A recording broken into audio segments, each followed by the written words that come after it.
Hello, everyone. Welcome back to the Patreon podcast. This week I wanted to talk about being online, but only where it counts.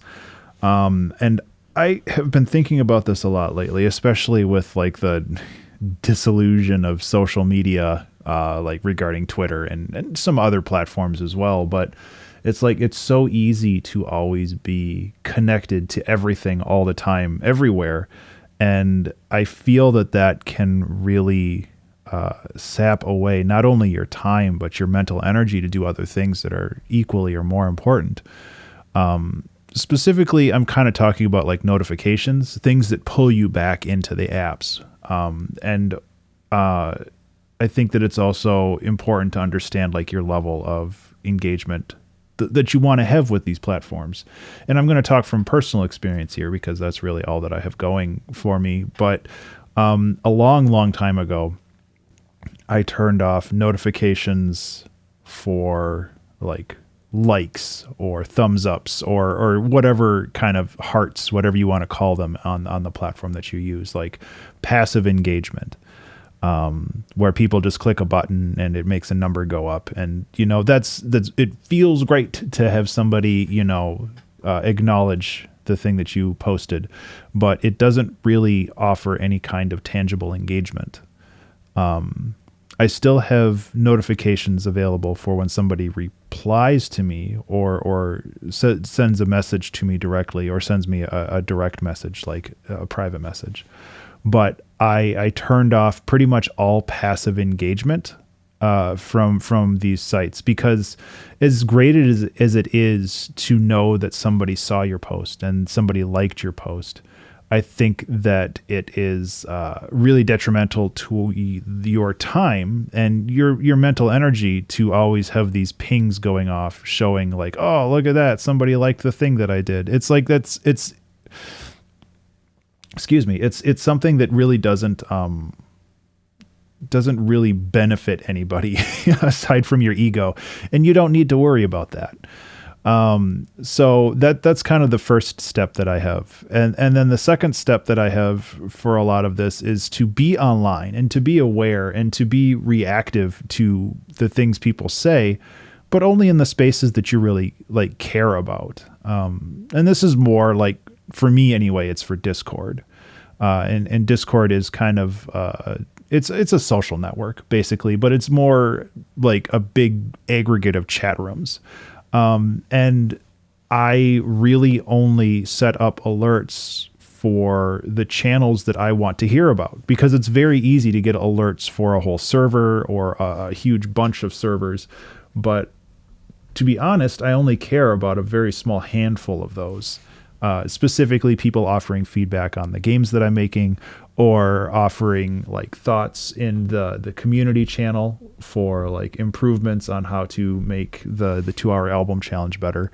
Stuff like that I want to hear about. And I want to be able to react to those immediately so I can start a dialogue and start a conversation with that person, rather than having them drop a message and then 2 hours later I reply, and then 2 days later they're like, oh yeah, I sent a message here, I should see if they replied. And it's like, I want to make sure that when I communicate with somebody, it is in real time. Even though one of the benefits for communication on the internet is it's asynchronous. Like you can just send a message and forget about it until they reply. But if they're available and they're sending something to me now, I want to be able to talk with them directly. And it's the same thing with Twitter. Like if somebody sends me a message, I want to be able to reply right away. And I think that kind of engagement is valuable, having that real-time engagement, more so than just worrying about whether or not you got likes on a comment or whatever. I think that it's more valuable to directly engage with people. And that's kind of what I mean with always being online, but only in the places that you allow. And those that list of places should be pretty small, so you don't get overwhelmed. Because I think that it's really important to understand where you stand and where you want to stand online, and not just try to be everywhere all at once, because that's exhausting. And honestly, I don't feel that it works very well. You can be everywhere all at once, in the places that you want to be in. And I think that still has a huge impact, but it doesn't destroy your mental health in the same way. And I think that also kind of divorcing yourself from these platforms just in general will help you get over like doom scrolling. And that's like a real big thing too, where it's just like you want to be on these platforms and they keep bringing you back with these notifications that somebody liked your post or somebody's online right now and all that other stuff. And that gets you onto the feed, and that feed is all stuff that really nobody really wants to hear about. And I think that it's super important to kind of avoid the doom scrolling and all that other stuff, just because it's so easy to get hooked into. And I mean, I still fall into that trap all the time, but the fact that I only go onto Twitter when I'm like replying to somebody or I'm sending a message out to somebody specific, I think that helps a lot to curb that impulse to just like, oh, let's see what's happening now. Because it's real easy to get into that feedback loop. And then all of a sudden, you know, you spend 10 minutes looking at depressing stuff and then you kind of ruined your mood. And there's a whole nother talk to be said about like, very, very, very heavily, curtailing and moderating your feed just in general. Like if somebody on your feed is not bringing you joy, you have every right to remove them from your feed. Like the whole social part of the social network is important. Yeah. But it's also important that the only things that you see are things that you want to see. And I have a strong feeling to how, you know, Facebook manages this and Instagram manages this, and now Twitter's doing the same thing, where it's just like your feed is also punctuated by this person liked this person's thing and this person said this about this person. It's just like, I don't want to see that stuff. I want to see the stuff that I signed up to see.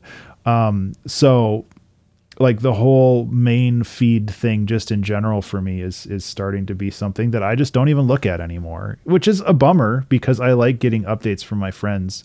But I try to keep it to like checking the feed like once a day or something. Which I know that I'm missing a lot of updates from people, but it's also, you know, I want to respect my own mental health for this kind of stuff. So it's a balance, and it's a very hard balance to maintain. But I also feel that it's something that really needs to be addressed. If you're somebody that's trying to do things online, where really when I post anything, it's about things that I've finished or released or put out into the world. That's my public posts, and everything else that I post are replies to other people and having conversations behind the scenes and like trying to not necessarily drum up engagement, like capital E engagement. I'm just trying to, you know, be social on a social network. And it sucks that it's becoming more and more difficult to actually do that in an organic fashion. Yeah, that's pretty much all I wanted to talk about in this episode. I think that it's really important to kind of just take stock of where you're at online and like how you spend your time and where you spend your time and kind of managing all that, because I think that it's really important that you use your time to be productive rather than to just kind of sit there and consume empty calories, really. So thank you so much for listening, and thank you so much for being a Patreon supporter. I really genuinely do appreciate it. I hope that you have a fantastic Friday and a wonderful weekend, and I will talk to you in the next one. Be remarkable.